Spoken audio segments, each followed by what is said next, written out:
Tenemos hoy a José Manuel Puertas, uno de los grandes periodistas de baloncesto, y vamos a hablar de baloncesto, vamos a hablar de la Copa del Rey, que empieza ya.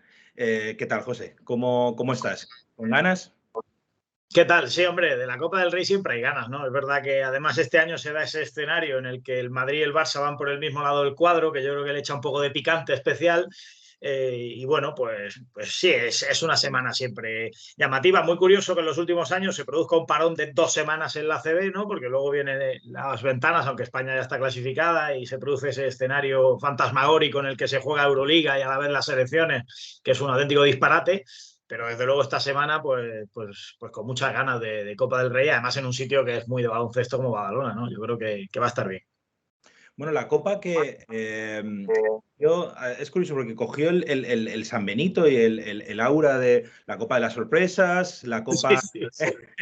en la que puede pasar cualquier cosa y lo que lleva pasando, si no me equivoco, desde 2008 es que la gana el Madrid o la gana el Barcelona. Tal Eh, cual. eh, ¿por qué es esto? O sea, quiero decir, bueno, es porque pues, dos equipos dominadores, evidentemente, pero ¿qué es lo que ha cambiado de esos primeros años 2000, finales de los 90, primeros de los 2000, que yo creo que fueron los años un poco estos de verdad de las sorpresas? Bueno, yo creo que ha cambiado básicamente el potencial económico, ¿no? Primero la apuesta de Madrid y Barça por el baloncesto no siempre ha estado al mismo nivel que hoy, y yo creo que eso se nota porque, bueno, a nivel presupuestario están a años luz del resto. Y bueno, pues hay equipos como Unicaja, como Baskonia, como Valencia Basket, sobre todo los dos primeros, Baskonia y Unicaja, yo creo que han sido las grandes alternativas de poder en esos años que han sufrido, ¿no? Los dos ganaron Copas del Rey. Valencia, curiosamente, no la gana en su época más bollante, la gana como Pamesa Valencia cuando está un poco en los albores, que hace poco ha sido el aniversario, ¿no? Sí.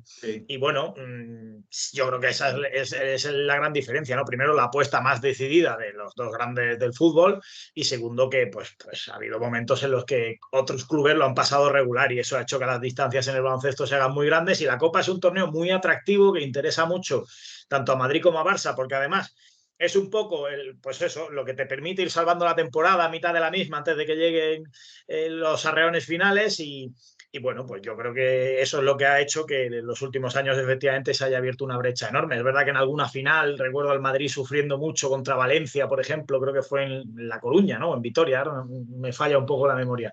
Eh, pero sí es verdad que, bueno, salvo cuando han jugado entre ellos, la verdad es que la sensación de superioridad ha sido grande, ¿no? Por ejemplo, recuerdo en aquella Copa en Vitoria, que el Madrid lo pasa muy mal ante Baskonia en semifinales, en la que termina ganando en la final a Valencia, eso fue en Vitoria. En La Coruña fue ante Gran Canaria. Y bueno, la sensación de que ha habido muy poquitas sorpresas. Recuerdo a Valencia eliminando al Barça en Málaga en la última Copa prepandemia, pero luego el Madrid la gana muy fácil con Campaso y Tavares dominando. Entonces, bueno, pues la verdad es que es un torneo muy atractivo en el que yo creo que le da aliciente que la final no siempre sea Madrid-Barça como va a pasar este año, pero todos tendemos a pensar que, sobre todo con las ciertas dudas con las que llega Baskonia a la Copa, pues Madrid y Barça vuelven a ser los grandes favoritos, ¿no?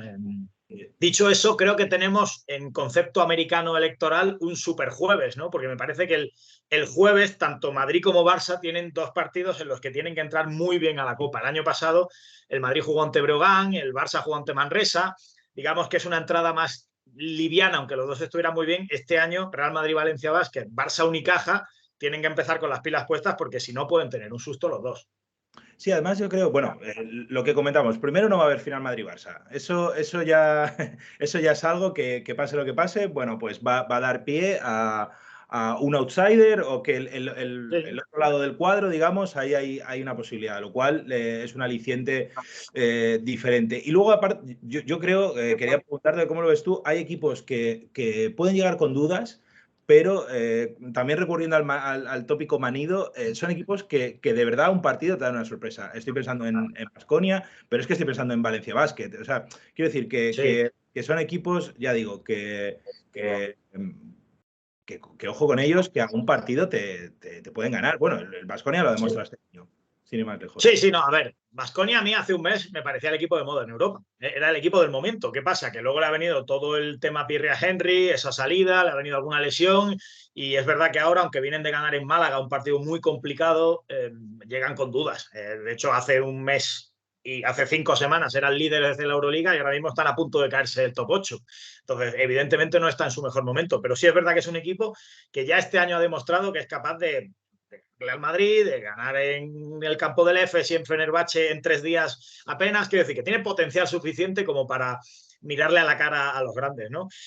Va por ese lado del cuadro, a priori un pelín más sencillo, pero también es cierto que debuta contra el Juventud, que no va a ser fácil, lógicamente, en Badalona. Y de lo que dices de Valencia, yo estoy de acuerdo, porque además Valencia se ha rearmado. Yo creo que cada vez Mumbrú está encauzando más a ese equipo y con el fichaje de Shannon Evans, la verdad es que tiene una batería exterior que si encima Jasiel Rivero llega razonablemente bien por dentro y Dubljevic, creo que es un equipo muy compensado. Entonces, ¿por qué no va a sorprender o por lo menos hacérselo pasar mal al Madrid? Y yo tengo muchas ganas de ver el Barça Unicaja. Yo tengo para mí la pedrada de que el Barça es el favorito, pero creo que las va a pasar canutas ante Unicaja. Es decir, si me dices una apuesta, creo que gana el Barça la Copa siempre y cuando se cargue a Unicaja. Creo que lo va a pasar muy mal en el debut. Entonces, lo que sí es cierto es que, por ejemplo, otro día en Tirando a Fallar hablábamos un poco de esto y una cosa que decía Miguel Lois me parecía muy interesante. Tú antes comentabas, te pueden ganar en un día, sí, pero es verdad que me resulta muy complicado que Unicaja o Valencia le ganen un día al Madrid y al día siguiente al Barça. Eso me parece muy difícil que no en 2 días, sino en 3, porque al jugarse jueves jugarían sábado, sean capaces de ganar, pues eso, imagínate, Unicaja, tumbar al Barça y luego cruzarse con el Madrid y echarlo también, ¿no? Hombre, si tuviéramos un jueves revolucionario en el que cayeran los dos, pero también eso es complicado, ¿no? Entonces, por eso yo creo que Madrid o Barça difícilmente no va a llegar uno a la final y entonces, claro, el pronóstico se va hacia ese lado, aunque quiero ver cómo llegaría hipotéticamente Baskonia. Obviamente los canarios que se enfrentan entre ellos, de nuevo Tenerife y Gran Canaria, pues es un cruce muy atractivo, pero me parece que no les veo ganando una copa, por mucho que sean 2 equipos que juegan francamente bien y que, por ejemplo, el Lenovo Tenerife esté acostumbrado ya a llegar a semifinales, coperas, semifinales de liga, a ganar títulos en la Champions. Yo creo que por ahí, salvo que Juventud echada al Baskonia el primer día, el favorito debe ser el equipo vitoriano y una final, a priori, Baskonia contra Madrid o Barça, me parece súper atractiva. Sí, ahí es donde iba. De hecho, es interesante porque estaba revisando antes un poco de memoria las finales y cuando no ha sido Madrid-Barça los últimos años, que fue la de Unicaja, creo que en 2000, la que decías que fue la última prepandemia, o esa Málaga, la Copa MVP Campazo, justo 10 días antes de la pandemia. Sí, sí. Correcto. Da un poco, dio como esa sensación de que Unicaja llegó un poco con la lengua afuera al final. O sea, es decir, que el esfuerzo titánico que tienes que hacer para llegar al final, luego bueno, el Madrid gana fácil. Hay una final que también es, si no me equivoco, Barça-Valencia Basket, no sé si en 2012 o 2013, por ahí que pasa. Sí. Pasa un poco lo mismo, o sea, gana relativamente fácil el Barça a la final, ¿no? Ya lo has ido adelantando, pero vayamos un poco cuarto por cuarto. Entonces, empezando por orden cronológico, digamos, que sería el Real Madrid-Valencia Basket. ¿Cómo ves al Madrid? Que creo que se ha ido afinando poco a poco y que en las últimas semanas ha cogido un poco de velocidad de crucero, ¿no? Sí, bueno, es verdad que todo el mundo habla de Chus Mateo, de los problemas para sacar adelante el equipo y de la gestión y de Mario Gessonia, pero el Madrid va líder en Liga Andesa, va líder en Euroliga, es decir, ha ganado la Supercopa. Es decir, hasta el momento la temporada a nivel resultados es casi impecable. Yo estoy de acuerdo en que las sensaciones por momentos no han sido las mejores y que al Madrid, hasta el partido de Euroliga contra el Barça, le había costado ganarle a los tops, ¿no? Le había costado ganarle pues a los Fenerbahce, a los mejores, ¿no? A los Barça, a los Baskonia, etcétera, ¿no? Bueno, yo creo que el Madrid llega razonablemente bien. Creo que además, aludiendo un poco al famoso quinteto de la muerte de los Golden State Warriors, creo que puede encontrar algo parecido, si es capaz finalmente, como parece que va encauzando Chus Mateo, de jugar muchos minutos con Musa, Gessonia, Deck, Tavares y el que tú quieras más, aparte sea Jules, sea William Goss, sea Chacho. Me parece que ese quinteto ofensivamente tiene todas las variantes y las posibilidades del mundo. Porque a mí Gessonia, el otro día hace poco escribía sobre él, me parece un jugador... Sí. Es que Se me agotan un poco los calificativos con la mejor versión que yo tengo en mi cabeza de Hessonia, ¿no? Que para mí es un jugador que, si hubiera llegado a su máximo potencial, hubiera sido varias veces All-Star de la NBA, porque no veo en Europa un físico así en un alero, ¿no? Claro, con perdón, vulgarizando un poco, pues Musa es un jugador con mucho talento, pero es un tirilla, ¿no? Que Hessonia lo tiene todo. Hessonia es un físico portentoso, ¿no? Y luego técnicamente es un prodigio y, bueno, un jugador que está además mejorando mucho en defensa, quiero decir, si es capaz, el entrenador que consiga estrujar lo mejor de Hessonia va a tener ahí un jugador absolutamente dominante, ¿no? Entonces, en eso está Chus Mateo.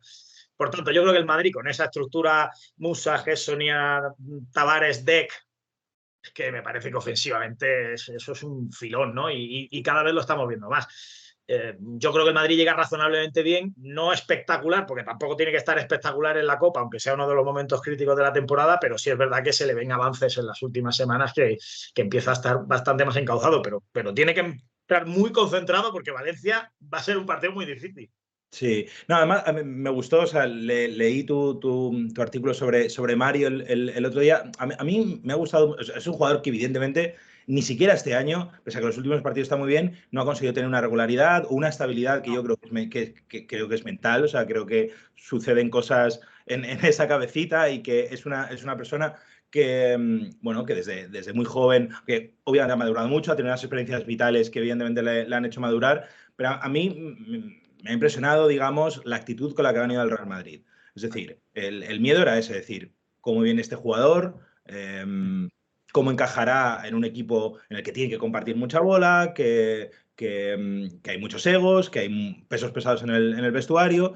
Y yo creo que él mismo ha trazado como un proceso de evolución personal en el que tenía como que demostrarse a los demás y no es a sí mismo que podía empezar siendo un jugador de rol, un jugador de equipo, un jugador que aportara en defensa, que aportara en el rebote, que encontrara sus momentos en ataque, que dejara que el juego un poco le llegara. Dentro del madridismo ha habido muchas críticas a Chus Mateo porque no le quita muchas jugadas o salía del carretón, etcétera, ¿no? Y poco a poco encontrar su juego en el, pues desde con bola en cabecera al poste bajo se ha encontrado su momento, ¿no? Pero que tenía como esa necesidad de encontrarse incluso a sí mismo dentro de un rol de equipo grande en Europa, ¿no? Sí, bueno, a ver, con Hessonia desde ya que salió del Barça, ¿no? Todos tenemos en mente ese potencial descomunal, pero pensamos que esa cabeza es un poco una jaula de grillos. Y sin embargo, cuando tú hablas con la gente que lo ha entrenado, todo el mundo te habla francamente bien de Mario Hessonia a nivel personal, ¿no? O sea que es verdad que es una mezcla un poco extraña, ¿no? Porque lo que vemos no es probablemente lo que se transmite de puertas para adentro, ¿no?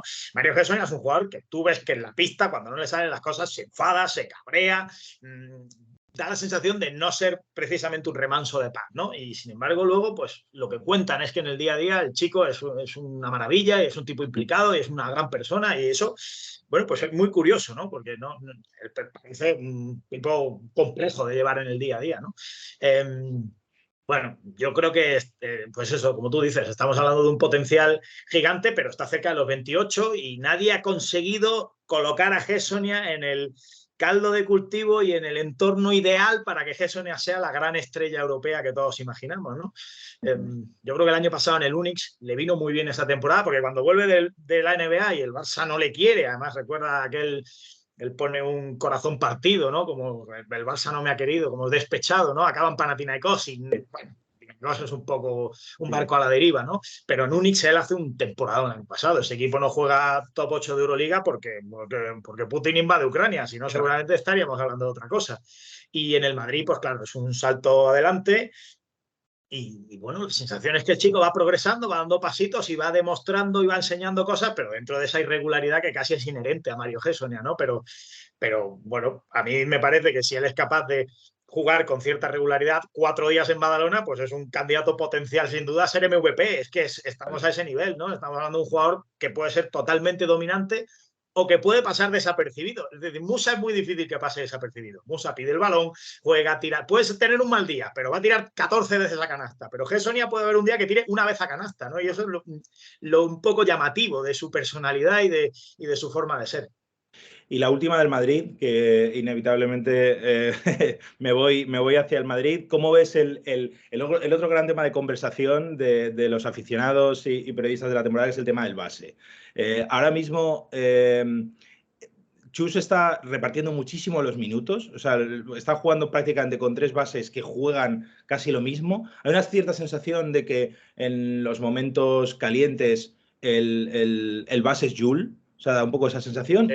pero el reparto de minutos está siendo muy exagerado me refiero, y Hanga no está jugando mucho de base. ¿Cómo lo ves? No. ¿Cómo lo ves tú? De hecho, el que parte un poco el último es Sergio Rodríguez, ¿no? El que está jugando un poquito menos, ¿no? A ver, a mí me parece que Williams Goss. A ver, partamos de una base. El Madrid se acostumbró durante casi una década a tener a los mejores bases de Europa, ¿no? Y esa ha sido un poco la fórmula del éxito del Madrid. Porque además no tenía uno, tenía dos. Si no era Chacho Jul, era Jul Doncic, y si no era Campazzo con un gran Jul, en fin, quiero decir que al final esa fórmula que ahora lleva a Efes, por ejemplo, ¿no? Que tiene a Larkin Mičić como la pareja del éxito, ¿no? O que en su día tuvo de Colo Higgins en el CSK, no eran bases puros, pero eran generadores exteriores, ¿no? Es un poco el maná hoy día en el baloncesto europeo, tener dos creadores exteriores. Bueno, pues el Madrid ahora es verdad que no tiene esos dos creadores exteriores de élite, en el sentido de que pues no está Jul en su momento pletórico, Sergio Rodríguez pues sigue siendo un excepcional jugador, pero ya no está para 25 minutos todos los días, o esa es la impresión que da por lo que confía en el Chus Mateo, y Williams Goss es otro tipo de jugador. Madrid ha apostado más por los aleros, no tanto generadores, sino finalizadores en el caso de Musa o Gessonia, ¿no? A mí Williams Goss me parece que es un jugador muy interesante, que cuando tiene continuidad física es capaz de rendir a muy buen nivel, pero claro, quizá a los ojos de un aficionado del Real Madrid acostumbrado, pues eso, a Doncic, al Jul pletórico, al Chacho antes de irse a la NBA, pues se le queda un poquito corto, ¿no? Porque William Goss es un currante, pero no es un tipo espectacular, ¿no? Pero sí me parece que está para jugar mucho, ¿no? Y tengo la sensación de que el Madrid juega muy bien cuando está Williams Goss en cancha, porque además él no necesita anotar, él no le importa que metan puntos los demás. En ese sentido está muy bien. ¿Qué pasa? Que luego tienes a Sergio Llull, que es un jugador que en muchos partidos durante 20 o 25 minutos tú puedes decir, no entiendo qué hace en cancha, ¿no? No lo entiendo porque tengo la sensación objetiva de que está siendo perjudicial para el Real Madrid. Pero luego algo se activa en esa cabeza y es capaz de liar la zapatista que lió el día del clásico, ¿no? Que estaba jugando mal, que el Madrid lo veías en cancha, que no rendía con Jul, que el Barça dominaba el partido fácil, pero que hay un momento en el que el Jul mete un triple, toca zafarrancho de combate y el partido se pone patas arriba y Jul te mete 15 puntos en 4 minutos y el Madrid se pone por delante y acaba ganando, ¿no? Entonces, eso solo lo tiene Jul. Pero solo lo tiene Jul casi en Europa. O sea, es una cosa prácticamente indescifrable, ¿no? Entonces, la gestión de Jul es muy complicada, porque la gestión siempre decimos, ¿no? De las superestrellas en el ocaso. Es difícil, nos remitimos a Navarro en el Barça, ¿no? Qué difícil fue gestionar aquello. Pero claro, es que Jul todavía tiene momentos en los que es un jugador dominante. Navarro ya no lo era un juego que podía aportar en determinados momentos, pero ese zafarrancho, como digo, del Jul en el clásico de Euroliga, Navarro ya no lo tenía, ¿no? Entonces, entiendo que esté justificado que mantengas a Jul en cancha, porque ¿y si pasa esto, no? Porque si pasa, Jul me cambia el partido, ¿no? Y Williams Goss no te cambia un partido, lógicamente, a ese nivel. Entonces, la gestión de base del Real Madrid es complicada. Luego está Hanga, que seguramente a nivel defensivo, pues tanto él como Williams Goss sean los que más te puedan dar. Y luego está el Chacho, que es un genio del baloncesto, que 3 minutos buenos del Chacho, cuidado porque siguen siendo minutos muy productivos para el Real Madrid, ¿no? Entonces, bueno, es que bendito problema para Chus Mateo elegir entre todo eso, pero claro, ahí está el trabajo de ser entrenador del Real Madrid. Yo lo comentaba en el vídeo del otro día, mi sensación creo que es una realidad, lo ha reconocido Facu esta misma semana en una entrevista que estuvo negociando con el Madrid. O sea, el Madrid estuvo esperando a Facu, de alguna manera, o sea, había esa sensación de que, y yo creo que todos pensábamos que iba a ocurrir, o recuerdo que había voces, periodistas y gente en general que decía, ojo, que esto no está hecho. Pero la sensación un poco es que sí que eran dos caminos condenados a encontrarse. Y si nos hubieran dicho cuando Facu estaba todavía buscando equipo de la NBA que acabaría en Serbia, yo creo que no nos lo creeríamos, diríamos, esto no tiene sentido. Y entonces el Madrid ha configurado muchos bases, o sea, muchas veces se dice que como el Madrid tiene, el Madrid tiene muchos bases, porque tiene a Hanga, tiene a Valde, o sea, tiene hasta 5 jugadores que han jugado de base muchos minutos, que no es una anécdota. Pero para mí es un tema de roles. Tiene un gran segundo base, como para mí sería Nigel, un gran segundo base, sólido, te da defensa, no necesita absorber mucho balón, etcétera. Y tiene varios jugadores, como para mí sobre todo son los Sergios, que serían grandes terceros bases en el sentido de que te revolucionan un partido, de que pueden tener 10, que lo que dices tú, 10-15 minutos geniales que lo pueden tener y te ganan una final, ¿no? Pero no tienen ese base titular, aunque lo de titular en baloncesto es relativo, ¿no? Pero esa sensación de... Pero bueno, venga, pasemos... Yo lo veo así, claro. El problema es eso, que el Madrid viene de un campazo absolutamente dominante, de un Doncic que pues es Doncic, del Jules prelesiones, que era una pena, de Sergio Rodríguez, claro, ese es el tema, ¿no? Es que el Madrid llega a... bueno, el último año de Doncic que se recupera Jules, digamos, y acaba ganando la Liga contra Baskonia, digamos, en una muy buena versión de Facu, Jules y Luka, pues, imagínate, ¿no? O sea, que tuvo a la vez varios MVPs, como Sergio, bueno, es difícil igualar. Venga, vamos al siguiente cuarto de final. Barça Unicaja, lo que decías, Barça en principio favorito, pero ojo. Sí, a mí el Barça me parece... Es verdad que no termina de engrasar, es un equipo que quizá este año esté yendo de menos a más, porque el año pasado y el anterior había ido de más, ha empezado muy fuerte, dominó la fase regular de la Euroliga y luego no ganó la Euroliga. Igual eso le pasó a Pablo Laso en su día, ¿no? Acuérdate de aquella temporada descomunal del Madrid. Recuerdo un partido en noviembre contra el EFES en el Palacio de Deportes que el Madrid gana por 50 y que no he visto una cosa igual en mi vida, ¿no? Y termina sin ganar la Euroliga, ¿no? Pues bueno, igual a Sara le ha pasado algo parecido y ha cambiado un poco la mentalidad, seguramente es así, sus propias declaraciones lo hacen indicar, pero sí es verdad que el Barça a mí tampoco me parece que está perfectamente fino, ¿verdad? Ciertamente los 2-3 últimos partidos antes de la Copa sí son de más nivel, tanto en Euroliga como en ACB. Bueno, aquí el Barça me parece el favorito, lógicamente, porque el Barça siempre va a ser el favorito actualmente, si no juega contra alguien que no es el Madrid, seguramente, o el Baskonia, pero es que a mí Unicaja me gusta mucho, me parece un equipo muy bien hecho, lo cual es una noticia en Málaga porque se han tirado 3 o 4 años haciendo los equipos muy mal, o sea, haciendo equipos con talento pero fatalmente mal construidos, y este año lo han compensado muy bien. Han tenido la mala suerte de la lesión de Augusto Lima, que es un jugador que no luce, pero que da un trabajo en defensa, rebote, intimidación enorme. Pero bueno, lo han cubierto razonablemente bien con Yankuba Sima, un buen sustituto para encontrar algo en diciembre, me parece que está muy bien fichado. Y bueno, yo creo que bueno, no hay más que ver que el Martín Carpena el año pasado registró en un partido ante creo que Simón Zaragoza la peor entrada de su historia, ¿no? Y este año está otra vez casi lleno, ¿no? La ilusión ha vuelto a Málaga porque hay motivos, porque ese equipo juega muy bien a baloncesto, porque es un equipo muy intenso, muy duro, muy físico, que no para ni un segundo. Pero claro, el Barça es otro escalón. El Barça es un aspirante a ganar Euroliga.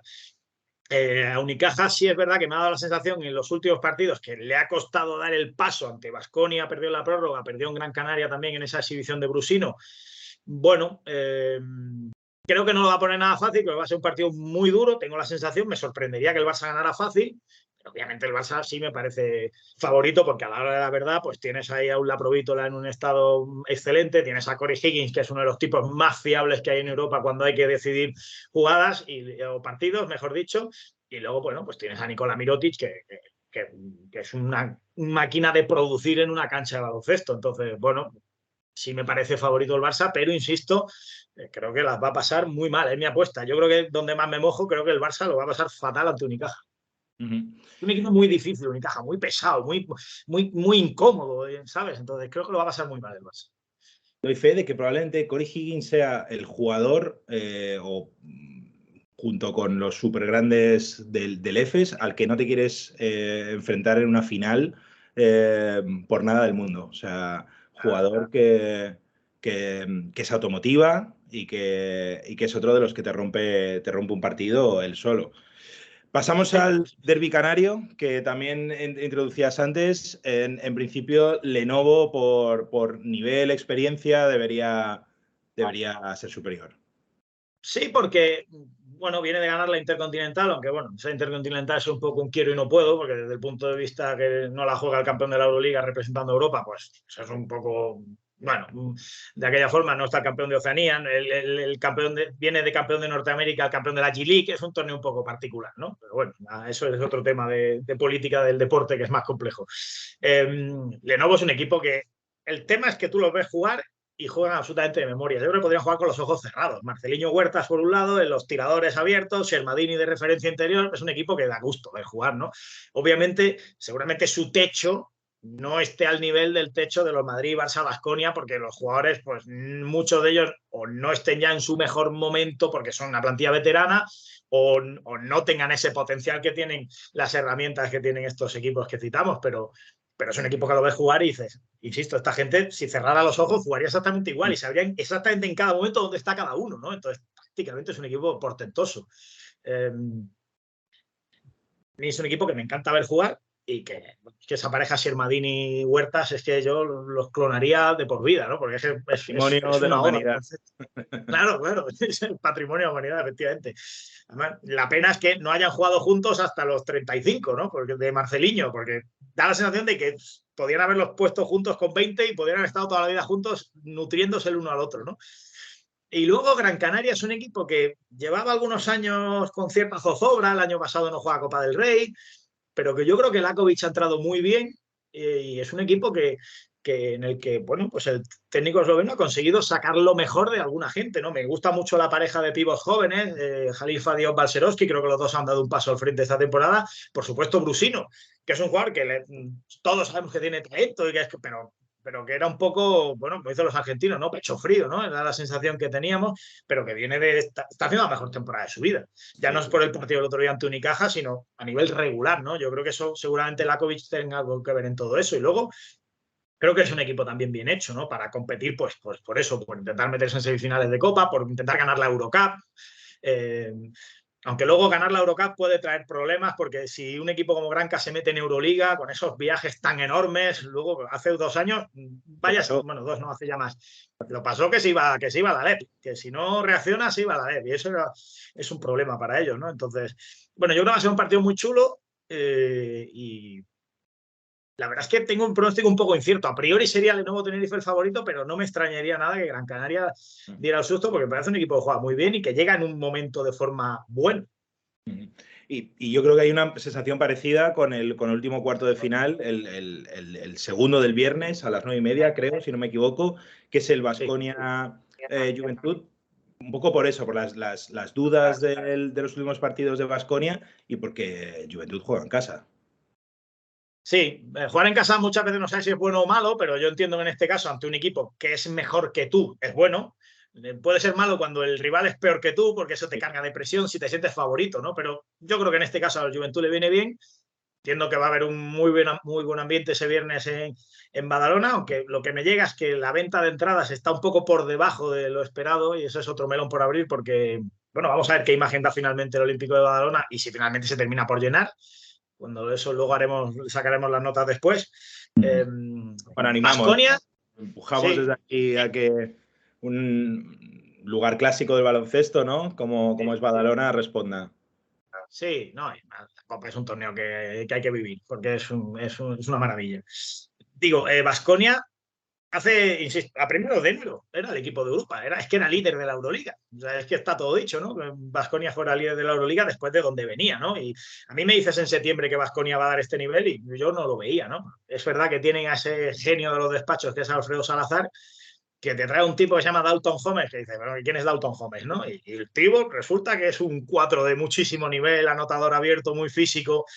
La verdad es que sabe tocar las teclas, ¿no? Han tenido muy mala suerte con lo de Thierry Henry. Algún día terminaremos de conocer toda la verdad sobre este caso, que evidentemente desestructura mucho al equipo. Claro. Iba a hacer un pequeño paréntesis, ya hablando más puramente de periodismo.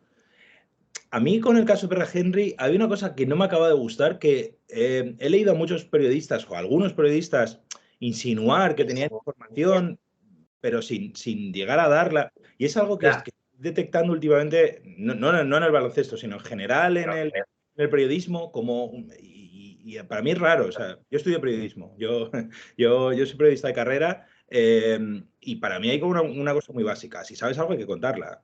Y si no te callas, pero no puedes insinuar, Eso, ¿no? sí. Estoy de acuerdo. No, si tú lo sabes y lo tienes contrastado, lo cuentas. Si crees que no debes contarlo, no lo cuentas, pero no digas, levantes el dedo y digas, yo lo sé, pero no lo voy a decir. Estoy de acuerdo, ¿no? Igual todos hemos cometido alguna vez ese error, pero yo ahora reflexionando sobre este tema estoy de acuerdo que, bueno, decir lo sé, pero es como, bueno, es como mear ahí para marcar el territorio, ¿no? Pero no tiene mucho sentido, ¿no? Entonces, bueno, lo que haya pasado con Pierre Henry lo sabremos con detalles algún día o no, porque yo ya no lo tengo claro si lo sabremos, pero desde luego lo que sí te digo es que deportivamente ha desestructurado mucho al equipo porque él es un jugador capital para Baskonia por lo que supone en la cancha y fuera de ella. Era un tipo muy implicado, en Vitoria le adoraban y bueno, pues ha salido la cosa rana en ese sentido para Baskonia y se lo ha notado deportivamente porque el equipo ha bajado de nivel. Vamos a ver el fichaje de Max Heidegger, qué tal encaja, pero es un jugador diferente, es un anotador. Heidegger no es Pierre Henry. Entonces, bueno, a ver, el otro día también acabó tocado Marcus Howard, que es un poco lo que hablábamos antes de Jules, ¿no? En cierta medida, ¿no? De Howard, pues es un tipo capaz de revolucionar absolutamente un encuentro. Yo creo que he visto pocas veces un anotador de ese nivel. Ha dado ya este año 3 o 4 exhibiciones de ser un tipo que dice, me parece imparable. O sea, no sé cómo se defiende a un jugador así, con un rango de tiro de 9 metros al aro, que además si sales a defenderle tan lejos, tiene esa velocidad y ese manejo de balón capaz de romper a cualquiera porque es un muy buen penetrador. Yo es que para mí una de las grandes misterios del baloncesto moderno es cómo se defiende a esa gente, ¿no? A los Stephen Curry, a los Shane Larkin, a los Marcus Howard, cuando están en un momento de plenitud de confianza, ¿no? Porque creo que es imposible defender a un jugador así, sinceramente lo creo.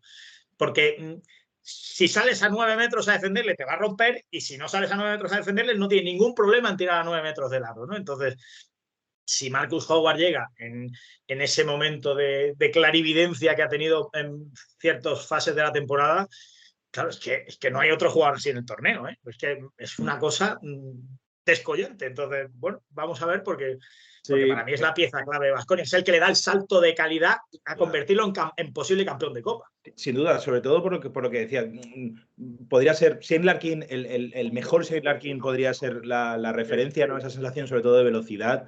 Es que yo, lo que dices, le he visto este año a una velocidad de juego que era o sea, yo un día lo puse por Twitter y va a 2x. O sea, el resto van a 1x y hay un tipo que va a 2x. No le paras y que encima tiene ese rango loco de triples. Y podía recordar un poco al mejor, a un Shane Larkin que yo creo que ya no existe. O sea, al mejor. No, es cierto. Otra gente decía JC Carroll, pero en el tiro. No, es distinto. JC Carroll no tenía tanto rango ni tenía esa velocidad, era otro tipo de jugador.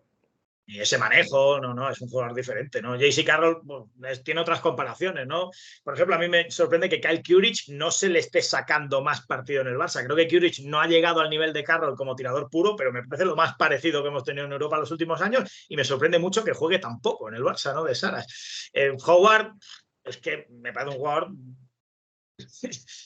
un especial que convierte, si está bien, a Baskonia en candidato, porque, insisto, me parece difícilmente defendible un jugador así. Porque no sé cómo se puede estructurar una defensa para un jugador con ese rango, ¿no? Te lo digo que lo comparo a nivel europeo a un Curry inspirado, ¿no? Pues es un jugador capaz de tirar desde 10 metros del aro sin forzar la mecánica o de penetrar, en fin, me parece un jugador que cuando está en estado de gracia es muy difícil de hecho, lo que he visto en esta primera parte de la temporada, lo primero que piensas es por qué este tío no está en la NBA, ¿no? Pero sí que es cierto que es un perfil de jugador. No te diré una cosa sobre eso. No, iba a decir que es un perfil de jugador que en los últimos tiempos no ha cabido en la NBA. O sea, el de escolta, muy bajito. No ha encontrado acomodo fácil en la estructura NBA. Hablamos de un 1,80. Es que por la tele es otra cosa, pero es que es 1,79, 1,80 lo que mide Marcus Howard, ¿no? Yo, más que esa pregunta, por eso mismo que tú estás razonando, me pregunto por qué no está en un grande de Europa. Yeah. Claro, ¿qué pasa? Que la apuesta es arriesgada. A mí me consta y esto es información de que él ha sido ofrecido este verano tanto a Madrid como a Barça, a los dos, y ninguno lo quiso.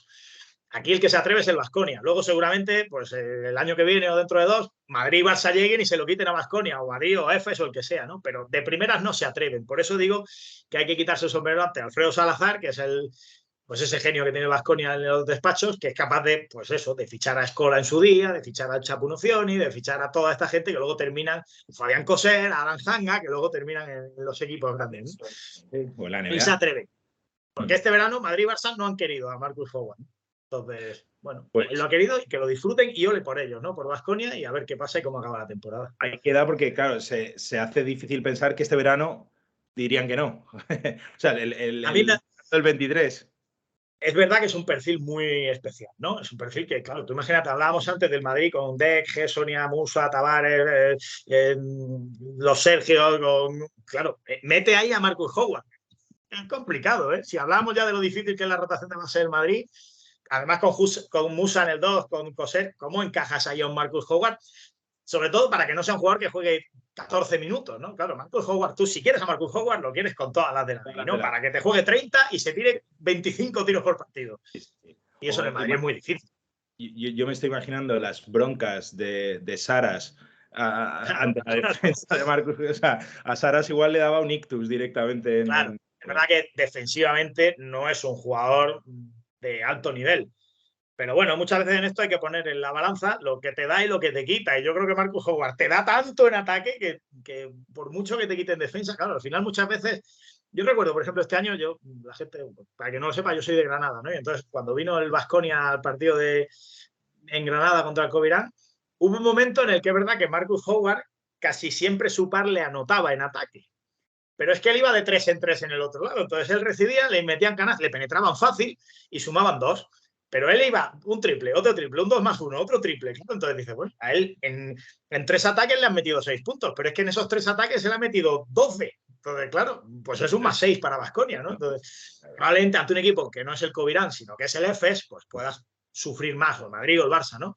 Pero a mí, mira, que le quiten lo bailado a Baskonia y que yo me encantaría que Howard estuviera al nivel que le hemos visto algunos partidos esta temporada, algunas semanas esta temporada, porque si eso es así, la Copa va a ser una pasada, porque es que él por sí mismo es capaz de revolucionar el torneo, ¿no? Y no digo que Baskonia la gane, pero sí que si Howard está bien. Es el jugador que le da opciones reales, ¿no? Digamos, para poder estar ahí. Y de hecho, al hilo de lo que comentabas, ya ha habido una declaración de Marcus Howard como, digamos, agradeciendo al Baskonia y un poco con ese hilo de son los que habéis apostado por mí, los que os habéis atrevido, los que me habéis dado la oportunidad. Bueno, hagamos el ejercicio un poco de ficción, entonces que, bueno, Juventud ¿no? Vamos a la apuesta, ¿no? No nos hemos mojado.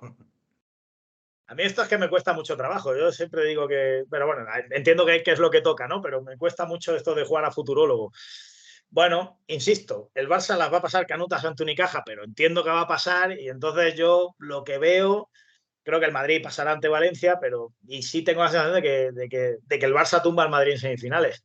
Porque creo que aunque el Madrid ganara el último clásico, ahora mismo mi sensación es que el Barça está un paso por delante, no está más. Es verdad que creo que hay un poco.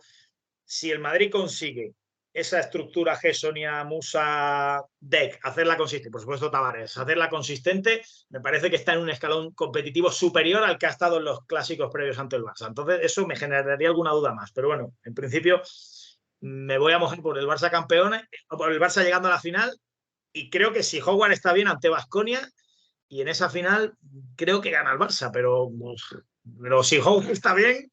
Es que me cuesta mucho hacer pronósticos, de verdad, porque no soy especialmente bueno en esto y además me gusta no ser bueno porque me gusta en el fondo tener esa incertidumbre y no saber lo que va a pasar, ¿no? Pero correcto. Bueno, creo que mi favorito es el Barça. Muy bien. José, yo creo que lo tenemos. El lunes vemos, te pasamos lista con estas. Es broma. El lunes, cuando el Barça haya perdido con Unicaja y el Madrid sea campeón en la final ante Gran Canaria, diréis, mira, pues ya está. Correcto.